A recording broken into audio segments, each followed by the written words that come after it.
last lecture we have seen up to example number 10. Now we are going to see next example, example number 11. In the example number 11, that is given that let r is equal to x comma y, where xy belongs to r, xy belongs to r, and y is equal to x square minus x. That relation is given in a question, and if a comma minus 2 that belongs to r, that is also given, and 4 comma b square belongs to r, that is also given. Then we find the number of elements in relation r1 a comma b. मतलब a comma b ની જેટલી બી total possible પેર બને એ આપણે in short find કરવાની છે, a comma b ની પેર. તો total number of values કેટલી હશે a ની અને b ની, એના ઉપરથી રિલેશન ડિફાઇન કરવાના છે. તો ફર્સ્ટ તો આપણે રિલેશન ડિફાઇન કરીને આપ્યો છે કે x, y where xy belongs to r, y is equal to x square minus x. If a comma minus 2 belongs to r, 4 b square belongs to r. Now if you want to find the value of a and b, then we know that a comma minus 2 that belongs to r means that satisfy, that must satisfy the given relation. अगर आ r જે છે એમાં કોઈ element ક્યારે હોય કે એ element એ condition ને satisfy કરતો હોય. આ એલિમેન્ટ જે છે a, -2 એ r માં છે, તો r માં ક્યારે હોય એ કન્ડિશન ને સેટિસ્ફાય કરતો હોય. તો કન્ડિશન શું આપી છે આપણને, y = x² - 6. તો આ પોઈન્ટ ને એમાં પુટ કરીએ આ કન્ડિશન માં, તો શું થશે, તો કે y = -2 છે, x = a છે. તો અહીંયા ઇક્વેશન શું બનશે, a² = 4, તો a શું મળશે, +or -2. તો a ની વેલ્યુ આપણને મળી ગઈ +or -2. નાઉ આ પોઈન્ટ છે a b r માં છે, તો a b r ને સેટિસ્ફાય કરતો હોય, તો y = x² - 6 માં y કેટલા છે, b², x કેટલા છે, 4² -6, તો b² કેટલા આવશે, 16 - 6, તો b² = 10. તો અહીંયાથી કેટલા થઈ જશે, b = ±√10. તો આપણને અહીંયાથી શું કહી શકીએ, a ની બે વેલ્યુ મળી 2 અને -2, b ની બે વેલ્યુ મળી +√10 અને -√10. હવે ટોટલ આપણી પાસે કઈ રીતે પેરિંગ બનાવીશું કે પહેલા +2 લઈએ, a, b ની પેર કેટલી બનશે, total number of a, b ની પેર ટોટલ કેટલી બનશે, +2 લઈએ અને √10 લઈએ, યા फिर +2 લઈએ -√10 લઈએ. नाउ -2 લઈએ +√10 લઈએ, या फिर -2 લઈએ -√10 લઈએ. તો આપણને ટોટલ પોસિબલ કેટલી પેર બની, 4 બની ને. અહીંયા 2 તો √10, 2 -√10, -2 √10, -2 -√10. તો 4 ટોટલ નંબર ઓફ રિલેશન મળે. આપણે એક ફાઇન્ડ કરવો હતો a, b ની કેટલી પોસિબલ ટોટલ પેર બને. તો આની બે વેલ્યુ મળે છે, આની બે વેલ્યુ મળે છે, ટોટલ પેર કેટલી બનશે, 4 ટોટલ પેર બનશે. નાઉ નેક્સ્ટ ક્વેશ્ચન જોઈએ, example number 12. So in the example number 12,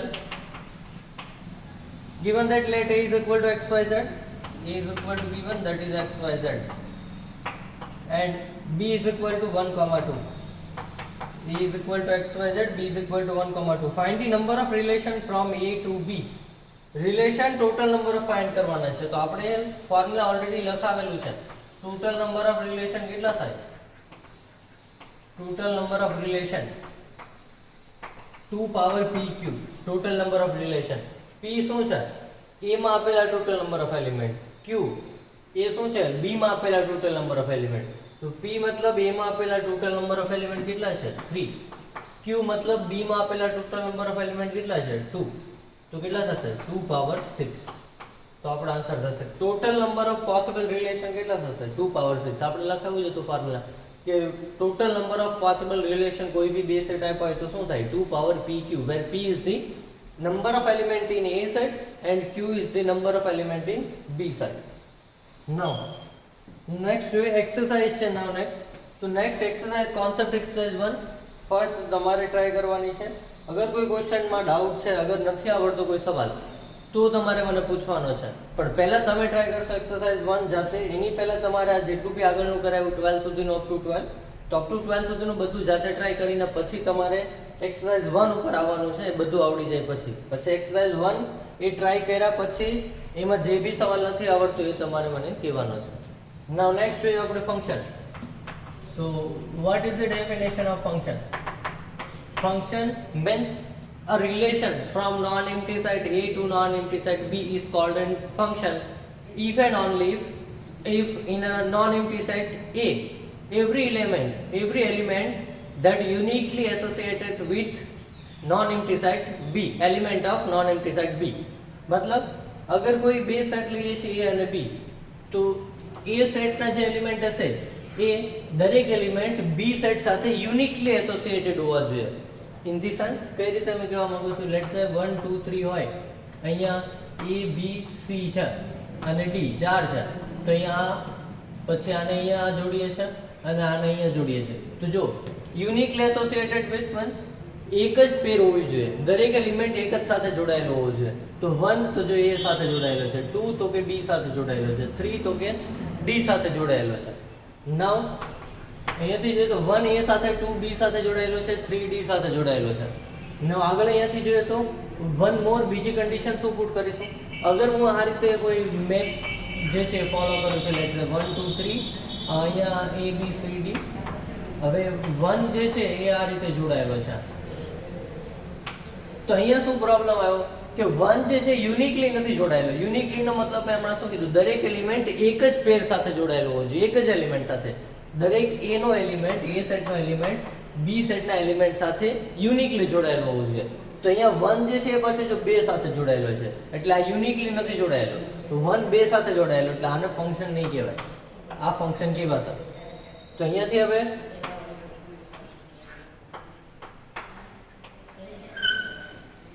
1 2 3 या A B C and D.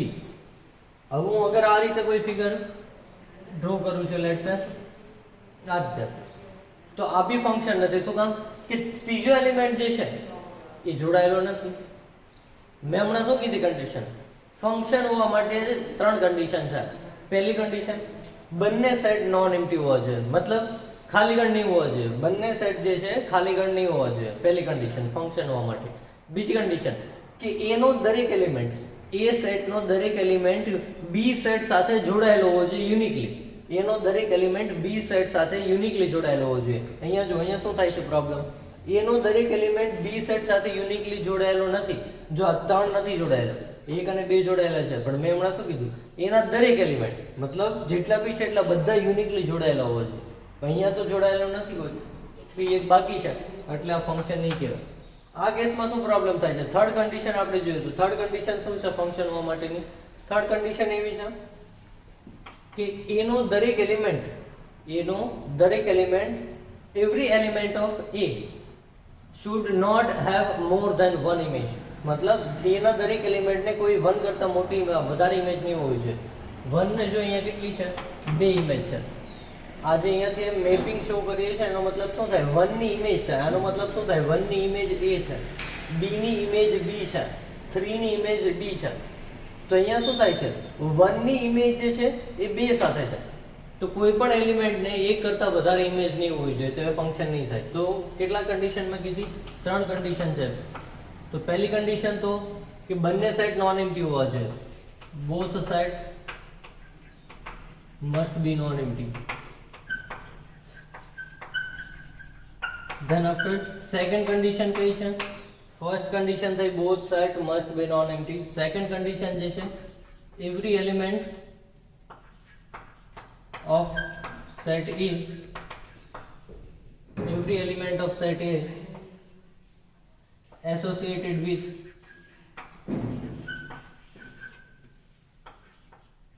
elements of B.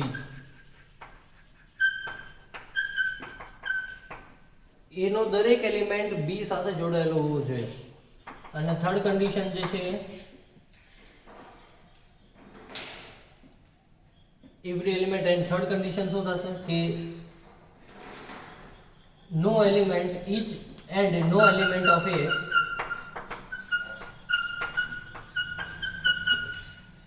should have more than one image in B.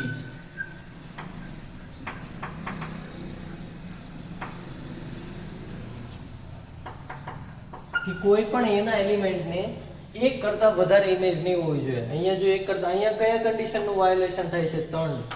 અહીંયા 3 નંબરની કન્ડિશન જે છે એનું સેટિસ્ફેક્શન નથી થતું. અહીંયા સેકન્ડ નંબર કન્ડિશનનું અહીંયા સેટિસ્ફાઈ નથી થતી. બીકોઝ હમણાં શું કીધું, એવરી એલિમેન્ટ, દરેક એલિમેન્ટ બી સાથે જોડાયેલો હોવો જોઈએ. અહીંયા 3 નથી જોડાયેલો તો એ ફંક્શન નહીં કહેવાય. તો ફંક્શન હોવા માટે યાદ હોવું જોઈએ કે કઈ કન્ડિશન ઇમ્પોર્ટન્ટ છે. નાઉ નેક્સ્ટ જોઈએ ફંક્શન માટે ડોમેન, કોડોમેન અને રેન્જ. તો એ સેમ જ હશે. ડોમેન, કોડોમેન અને રેન્જ જે હતું એ જેવું રિલેશનમાં સમજાવ્યું હતું એવું જ હશે. રિલેશનમાં કઈ રીતે કીધું હતું? ડોમેન મતલબ એમાં જેટલા બી જોડાયેલા છે એ બધા ડોમેનમાં આવશે. એ સેટ મતલબ એક્સ એલિમેન્ટ કહેવાય ને, આ વાય એલિમેન્ટ કહેવાય. તો એ સેટ મતલબ આ એક્સ એલિમેન્ટ એ ડોમેન આવશે. કોડોમેન મતલબ બી સેટ આખો કોડોમેન આવશે. રેન્જ મતલબ જેટલા જોડાયેલા છે એટલા રેન્જમાં આવશે. જો આની રેન્જ આપણે ફાઇન્ડ કરીએ તો શું થાય? એ, બી અને ડી. આની ડોમેન ફાઇન્ડ કરીએ તો શું થાય? 1, 2 અને 3. અને કોડોમેન ફાઇન્ડ કરીએ તો શું થાય? એ, બી, સી, ડી ટોટલ. તો આના માટે મેં અહીંયા લખી દઉં. ડોમેન કઈ થાય? 1, 2 અને 3. કોડોમેન શું થાય? એ, બી, સી અને ડી. રેન્જ શું થાય? તો કે એ, બી અને ડી ઓનલી. તો 1, 2, 3 એ, બી, સી અને ડી. અને રેન્જ શું થશે? એ, બી અને ડી. તો આ તો થઈ ગયું ડોમેન્સ, રેન્જ અને કોડોમેન. ના ક્વેશ્ચન જોઈએ એટલે ખબર પડશે. ક્વેશ્ચન નંબર ઇલેસ્ટ્રેશન નંબર 13 માં જોઈએ. તો 13 નંબરના ઇલેસ્ટ્રેશનમાં એવું કીધું છે, which of the following relation are function give reason if a function determine its range and domain. હવે એવું કીધું છે નીચે જે આપેલા છે રિલેશન એ ફંક્શન છે કે નહીં એ ચેક કરવાનું છે આપણે. તો મેં શું કીધું, આ 3 કન્ડિશન સેટિસ્ફાઈ થતી હોવી જોઈએ. અગર એક બી કન્ડિશન નથી થતી તો એ ફંક્શન નહીં કહેવાય. લેટ્સ સે પહેલું એક્ઝામ્પલ લઈએ, ફર્સ્ટ વન. તો 2,1 આપેલું છે, 5,1 છે, ધેન આફ્ટર 8,1 છે, ધેન આફ્ટર 11,1 છે એન્ડ 14,1 છે, ધેન 17,1 છે. વન મોર થિંગ અહીંયા ધ્યાન રાખવું, મેં હમણાં શું કીધું, એનો કોઈ પણ એક એલિમેન્ટને એક કરતાં વધારે ઇમેજ નહીં હોવી જોઈએ. એના કોઈ પણ એલિમેન્ટને, જો આમાં ઇમેજ કોને કહેવાય? 2 ની ઇમેજ 1 છે, 5 ની ઇમેજ 1 છે, એ રીતે. તો અહીંયા કોઈ પણ એલિમેન્ટ, એના કોઈ પણ એલિમેન્ટને એક કરતાં વધારે ઇમેજ નહીં હોવી જોઈએ. બટ ઊંધું હોઈ શકે છે. કઈ રીતે? તો અગર હું એમ કહું 1, 2, 3 અહીંયા છે, તો મે બી આવું પોસિબલ છે કે 1, 2 સાથે જોડાયેલો હોય, 2 બી આની સાથે જોડાયેલો હોય. તો આ ફંક્શન છે. શું કામ? દરેક એના એલિમેન્ટને જો યુનિક ઇમેજ છે, એ 2 સાથે છે તો એક જ એલિમેન્ટ સાથે જોડાયેલો, 2 એક જ એલિમેન્ટ સાથે, 3 એક જ એલિમેન્ટ સાથે.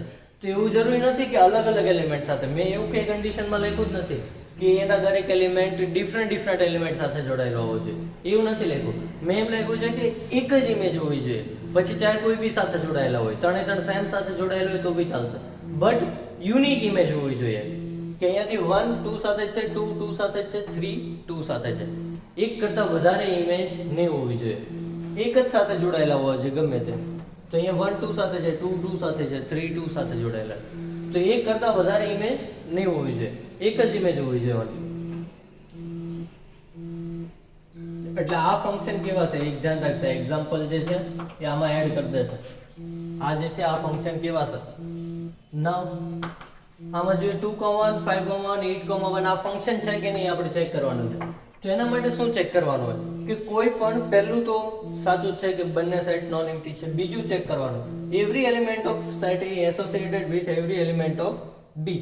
તો every element of set A, દરેક એલિમેન્ટ જે છે સેટ એ માં, જો અહીંયા સેટ એ માં જેટલા બી એલિમેન્ટ હશે એ જ છે 2 5 8 11 14 17, તો એ યુનિકલી એસોસિએટેડ હોવા જોઈએ. એક કરતાં વધારે ઇમેજ નહીં હોવી જોઈએ. જો 2 ની 1 ઇમેજ છે તો બાકી કે 2 દેખાય છે નથી. 5 એક જ વાર છે, 8 એક જ વાર છે, 11 14 17 બધા એક વાર જ છે.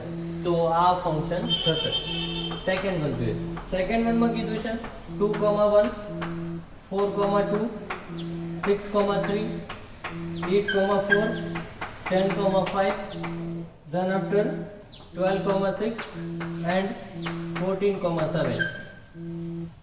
ના આ ફંક્શન છે કે નહીં ચેક કરવાનું છે. તો આપણે પહેલા તો x સેટમાં કયા કયા એલિમેન્ટ આપ્યા છે. તો x એલિમેન્ટ કયા કહેવાય? આ બધા કેવા છે 2 4 6 8 10 આ બધા 2 4 6 8 10 12 14 x એલિમેન્ટ કહેવાય. તો y એલિમેન્ટ કયા છે 1 2 3 4 5 6 7. તો જો અહીંયા કોઈ બી 1 2 3 4 5 6 આ રીતે 2 1 સાથે છે 4 2 સાથે છે તો બધા એક યુનિકલી સાથે જોડાયેલા છે, યુનિક, અને દરેક એલિમેન્ટ જોડાયેલો જ છે. કોઈની પણ એક કરતા વધારે ઇમેજ નથી, કોઈની પણ એક કરતા વધારે ઇમેજ નથી. ઇન શોર્ટ x માંથી બે એરો નહીં નીકળવા જોઈએ, બે ઇમેજ નહીં હોવી જોઈએ, બે એરો નહીં નીકળવા જોઈએ. ફંક્શન છે. અને થર્ડ એક્ઝામ્પલ જે છે એમાં જોઈએ, થર્ડ એક્ઝામ્પલમાં શું આપેલું છે તો કે થર્ડ એક્ઝામ્પલમાં એવું આપ્યું છે કે 1,3 then after 1,5 અને 2,5 1,3 1,5 અને 2,5 તો 1,3 1,5 and 2,5 તો અહીંયા ડોમેઇન કોણ છે? ડોમેઇન મતલબ x એલિમેન્ટ તો 1 અને 2 છે. ડિફરન્ટ એલિમેન્ટ જેવું એ જ લખવાનું, રિપીટ કરીને નહીં. અને રેન્જ કઈ છે તો કે 3 અને 5 બે જ એલિમેન્ટ દેખાય છે. પણ અહીંયા પ્રોબ્લેમ શું છે? જો 1 3 સાથે જોડાયેલો છે, 1 5 સાથે જોડાયેલો છે તો આ તો કન્ડિશન વાયોલેટ થાય છે. હમણાં શું કીધું? એનો દરેક એલિમેન્ટ એક જ સાથે જોડાયેલો હોવો જોઈએ, એનો દરેક એલિમેન્ટ એક જ ઇમેજ હોવી જોઈએ. અહીંયા તો એની બે ઇમેજ છે, આ 1 ની બે ઇમેજ આવી તો એટલા માટે આ ફંક્શન નથી. નાઉ બીજી બી એક મેથડ છે કે જેનાથી ફંક્શન છે કે નહીં ચેક કરી શકો, ગ્રાફ મેથડ. ગ્રાફ મેથડ થી કઈ રીતે ચેક થશે કે ફંક્શન છે કે નહીં? તો લેટ્સ સે કોઈ ગ્રાફ આપણે ડ્રો કરીએ. હવે એ ગ્રાફ જે છે, અથવા આને બીજું એક નામ છે વર્ટિકલ લાઇન ટેસ્ટ બી કહેવાય છે, વર્ટિકલ લાઇન ટેસ્ટ. કે લેટ્સ સે ગ્રાફ આ રીતે છે, કોઈ આ ગ્રાફ મેં ડ્રો કરું છું તો આ ગ્રાફમાં આપણે ગમે ત્યાં તમે લાઈન ડ્રો કરશો, વર્ટિકલ લાઈન ડ્રો કરવાની.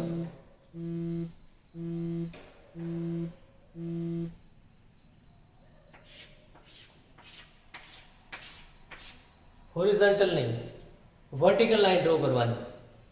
વર્ટિકલ લાઈન ડ્રો કરી એટલે અહીંયા શું આવે છે? વર્ટિકલ લાઈન ડ્રો કરવાથી દરેક જો એક x લઈએ તો એની સાથે y એક જ છે, x લઈએ તો y એક જ છે, x લઈએ તો y એક જ છે. તો આ ફંક્શન કહેવાય, કારણ કે આપણે હમણાં શું કીધું? આ x છે, આ y છે, એક જ x એક જ y સાથે જોડાયેલો હોવો જોઈએ, એક x એક જ y સાથે જોડાયેલો હોવો જોઈએ. તો અહીંયા બી એમ જ છે, જો એક x હોય તો એક y ની એક જ વેલ્યુ મળે છે, એક x હોય તો y ની એક જ વેલ્યુ મળે છે. તો આ ફંક્શન છે. પણ લેટ્સ સે હું આ રીતે કહું કે કોઈ ફંક્શન આ રીતે આપેલું છે આમ, હવે આને તમે વર્ટિકલ લાઈન ડ્રો કરો તમે ગમે ત્યાં તો અહીંયા પ્રોબ્લેમ શું થાય છે? જો આ x ની વેલ્યુ 1 છે, લેટ્સ સે આ x બરાબર 1 છે તો એના માટે y ની બે વેલ્યુ મળે છે, એક આ અને એક આ. લેટ્સ સે આ 2 છે અને આ -2 છે. તો દરેક x ની વેલ્યુ માટે શું પ્રોબ્લેમ થાય છે? બે y ની વેલ્યુ મળે છે. જો અહીંયા આ x ની વેલ્યુ લેટ્સ સે 2 લઈએ તો આ અને આ બે વેલ્યુ મળી y ની, 1 લઈએ તો આ અને આ બે વેલ્યુ મળે. તો x ની એક વેલ્યુ મતલબ આપણે મેપિંગમાં એને શો કરીએ તો શું થાય? ધારો કે 1 અને 2 અને આ સાઈડ શું થશે? 2 -2 આ રીતે લખીએ તો 1 જે છે x બરાબર 1 લેશું ત્યારે y બરાબર શું મળશે? 2 અને -2. તો એનો મતલબ શું થઈ ગયો? બે ઇમેજ થઈ ગઈ છે, 2 અને -2 બે ઇમેજ થઈ ગઈ. તો એનો મતલબ શું થઈ ગયો અહીંયા કે 1 બે ઇમેજ બનાવે છે, તો આ ફંક્શન નહીં કહેવાય. તો વર્ટિકલ લાઇન ટેસ્ટ શું કહે છે? વર્ટિકલ લાઇન ટેસ્ટ એવું કહે છે કે જ્યારે બી કોઈ પણ ગ્રાફમાં વર્ટિકલ લાઈન ડ્રો કરો, વર્ટિકલ લાઈન ડ્રો કરો અને જો એક કરતાં વધારે કટ થાય, અહીંયા શું થયું હતું? જો આ ગ્રાફ ડ્રો કર્યો હતો આપણે, પણ વર્ટિકલ લાઈન ડ્રો કરો છો તો કટ કેટલો થાય છે ગ્રાફ સાથે? એક જ કટ થાય છે ગમે ત્યાં. પણ આ ગ્રાફમાં પ્રોબ્લેમ શું થાય છે? ગમે ત્યાં તમે લાઈન ડ્રો કરો કટ કેટલા થાય છે? બે કટ થાય છે. તો અગર કોઈ પણ ગ્રાફમાં વર્ટિકલ લાઈન ડ્રો કરો અને જો એક કરતાં વધારે કટ થાય, કોઈ પણ ગ્રાફમાં વર્ટિકલ લાઈન ડ્રો કરો અને જો એક કરતાં વધારે કટ થાય તો એ ફંક્શન નહીં કહેવાય. જો એક જ કટ થાય તો એ ફંક્શન કહેવાય. આ વર્ટિકલ લાઈન ટેસ્ટ છે. કોઈ પણ ગ્રાફમાં લાઈન તમે વર્ટિકલ લાઈન ડ્રો કરો અને જો વર્ટિકલ લાઈન મતલબ y અક્ષને પેરેલલ એક જ કટ થાય ગ્રાફ સાથે તો ફંક્શન છે. એક કરતાં વધારે કટ થાય કોઈ પણ લાઈન, એક બી લાઈન એવી બની કે જે કરતાં વધારે કટ આપે છે તો એ ફંક્શન નહીં કહેવાય. નાઉ બાકીનું નેક્સ્ટ લેક્ચરમાં જોઈશું.